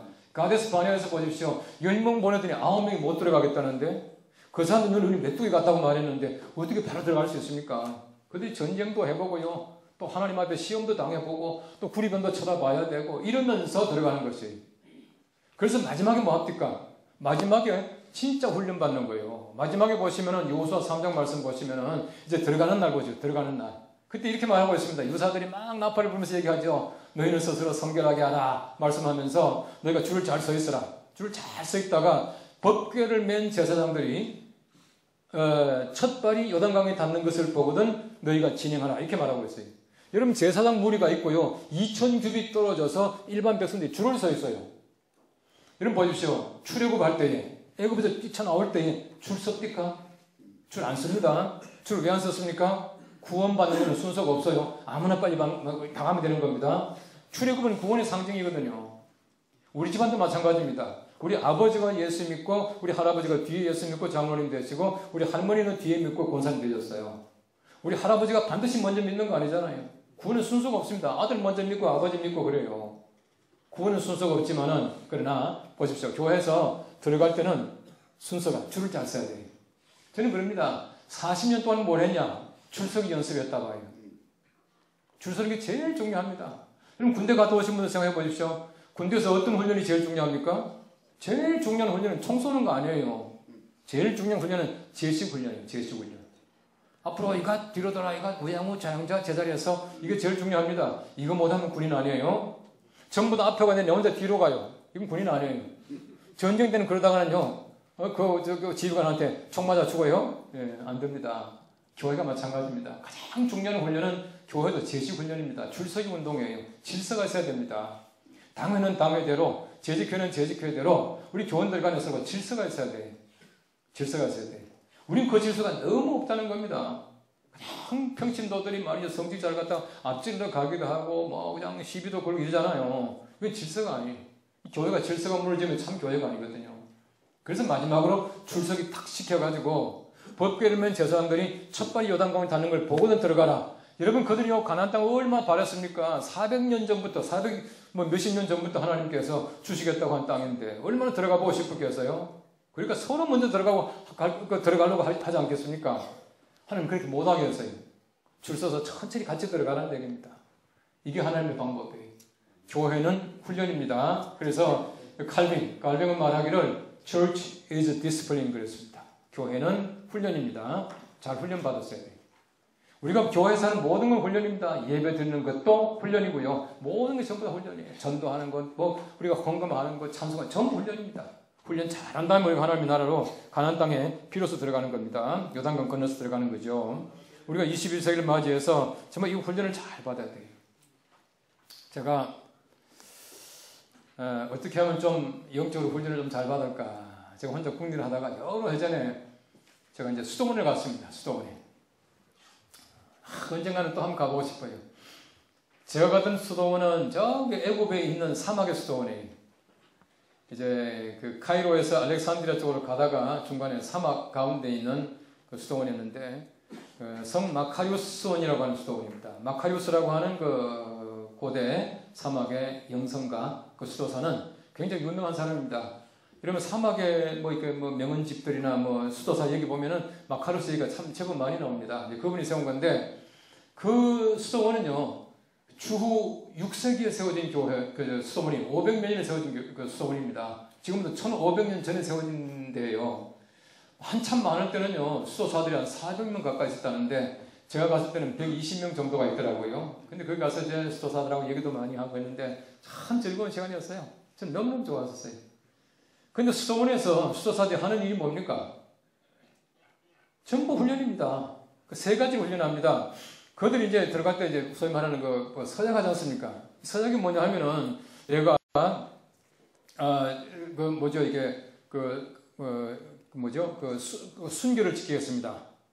그 다음에 내가 순종하겠습니다.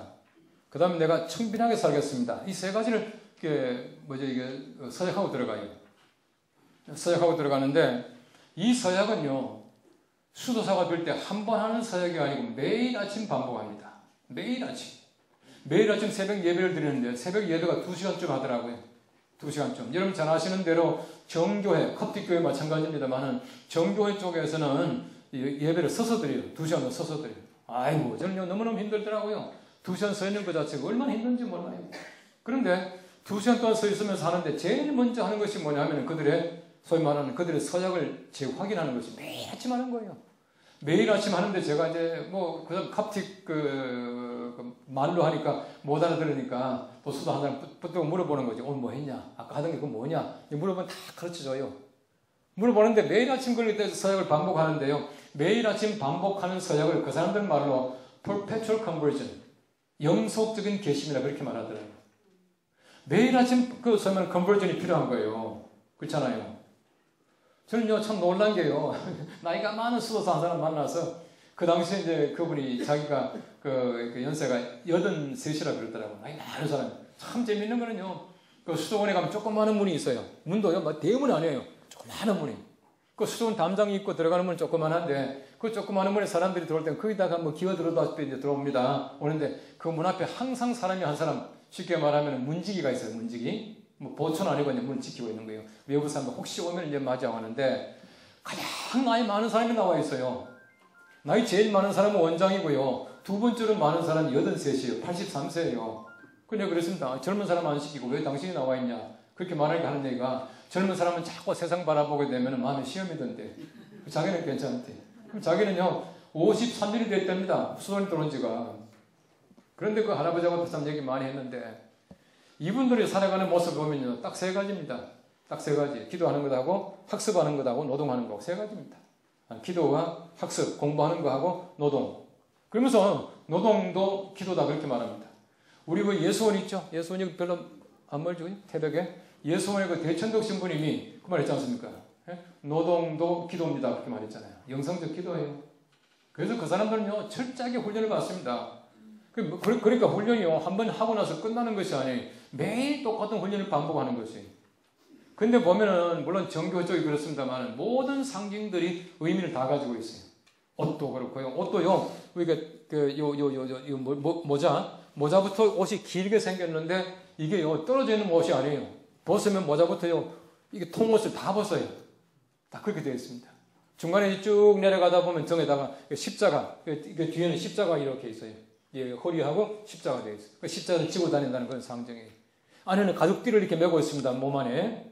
그리고 그들이 아침에 기도하면서 엘리오신끼리 하더라고. 그 캅틱이라는 그 랭귀지 자체가 그릭에서 나왔기 때문에 간혹 제가 알아듣는 얘기들이 나와요. 주여 자비를 베푸소서 하는데 41번 해요. 계속 하더라고. 몇 번 했냐 하니까 41번 했대. 왜 41번 했냐 하니까 그들의 전승 속에 보면은요. 예수님께서 그 마지막 십자가 지시기 전에 채찍으로 맞으실 때에 전승에는 41번 맞으셨다네요. 뭐 성경에 없는 얘기입니다만 전승에 그렇대요. 그래서 그들이 주여 자비를 베푸소서를 매일 아침 할 때마다 41번이에요. 헤아려 가면서 하는 일을 할 때 딱 같이 끝나더라고요. 어쨌든 보십시오. 훈련하지 않으면 절대로 안 돼. 제가 물어봤습니다. 혹시 이들 중에서 수도사 하다가 그니만 파괴하고 나간 사람이 있냐 하니까 그런 사람이 있대요. 그러면서 그 80몇 살 된 그 할아버지가 그런데 나는 못 봤다 그러더라고요. 그게 오심돈 없었다는 얘기예요. 제가 경험한 바로는요, 수도사들은 오히려 참 쉬워요. 이건 제 얘기입니다만, 수도사들 들으면 좀 이렇게, 아니다 그럴지 모르지만요. 왜냐하면요, 수도사들은 한번 지독한 마음 먹으면 들어가면 괜찮겠더라고요. 근데 우리는 매일같이 지독한 마음 먹어야 돼요. 우리 세상에 사니까. 실제로 보면요, 수도사보다 우리가 더 힘든 사람들입니다. 그런데 수도사들은 매일같이 묵상하고 주여 자비를 베푸소서 매일같이 반복하고 있는데 우리는 너무 나이하게 살아가는 거 아니냐는 거예요. 우리 영적으로 살아간다고 하면서 우리가 영적 훈련, 영적인 연습을 뭘 하고 있느냐는 거죠. 우린 그 삶이 있어야 돼요. 그래서 우리가 기도하는 삶, 말씀 묵상하는 삶, 이런 것들이 끊이지 않고 지속될 수 있도록 만들어가는 내 나름대로의 어떤 방법, 내 나름대로의 영성 훈련의 수단이 있어야 된다는 거예요. 여러분, 우리 성령 강림하는 장면 보십시오. 우리가 기도할 때에 성령 강림했다. 사도행전 2장. 10장 말씀해 보시면은 가이사랴 고넬료 집에서 말씀을 전할 때에 성령 강림했다. 두 분 나오거든요. 그래서 학자들은 말합니다. 가이사랴의 오순절이라고 사도행전 10장 말씀을 별명을 붙였더라고요. 근데 보세요. 성령 강림하신 장면도 기도와 말씀입니다. 기도와 말씀은 성령 강림의 하나의 그 방법들이에요. 바람 같은 성령이 온 집안에 가득했고, 그죠? 그 다음에 불의 혀같이 갈라지는 성령께서 각 사람이 임하니라. 굉장히 중요한 얘기거든요. 신학적으로 말하면 바람 같은 성령이 온 집안에 가득했다. 성령의 보편적 역사입니다. 보편성. 지금도 마찬가지예요. 우리 방 안에 성령으로 가득 차 있습니다. 그런데 문제는 뭐냐? 바람만 가지고는 안 돼요. 불의 혀같이 갈라지는 성령께서 각 사람이 임해야 돼. 이거 없으면 안 된다는 얘기입니다. 우리 교회가 아무리 성령으로 충만하더라도 내가 성령 충만하지 못하면 우리 교회가 충만한 거 아무 소용이 없습니다. 우리 대한민국 얼마나 잘 삽니까? 부자 나라요. 근데 내가 가난하면 나라가 부자라도 필요 없어요. 내가 부자라야 된다는 것이. 그런데 바람과 불이 만나보십시오. 화력이 몇 배나 강해집니다. 여기서 어디야, 낙산사 별로 안 봅니다. 그죠? 열흘 전에 이 양양에 불이 나가지고 낙산사가 홀랑 다 탔잖아요. 지금 새로 다 지었다고 그랬다만. 근데 텔레비전 보니까 낙산사 타는 장면이 나오는데요. 진짜 신나게 타더만요. 그 절간 타는데 왜 그렇게 말이지? 신나게 타니까 이게 그렇더라고요. 근데 어쨌든 보세요. 그날요 바람이 엄청나게 불었습니다. 텔레비전 보니까 그날요 바람이 초속 42m예요. 초속이 30m만 넘으면은 이게 강풍이라 그렇게 말하는데 그날 초속이 42m입니다. 낙산사 그냥 완전히 날아가더만요. 보세요. 우리가 바람과 불이 함께 만나면 화력이 변화됩니다. 우리 교회가, 우리 나라가, 한국 교회가 충만한 것이 문제가 아니라 내가 문제입니다. 불에 혀같이 갈라지는 성령께서 함께 하실 때에 바람 만나면 화력이 몇 배나 된다는 사실을 기억하시고, 여러분 우리가 한국 교회가 영성이다. 이 말은 우리가 영성되어야하는 얘기입니다. 지도자들이 영성적으로 되어야 돼요. 지도자들이 복음이 마음속에 정말 뼈속 깊이 사무치고 이 십자가를 날마다 증거해야 된다는 얘기예요. 이것이 절대로 안 됩니다. 우리가 아무쪼록 십자가 날마다 묵상하시면서 우리가 복음을 위해서 목숨을 거치고, 그리고 우리가 영적 훈련을 잘 해서 우리 한 사람 한 사람이 영적인 지도자로 변해서 이 영성시대 때에 우리 사회에, 우리나라에, 온 세계에 올바른 영, 건강한 영, 우리 성령을 전할 수 있는 우리 귀한 종들 되시기를 바라면서 제 말씀 마치겠습니다. 감사합니다.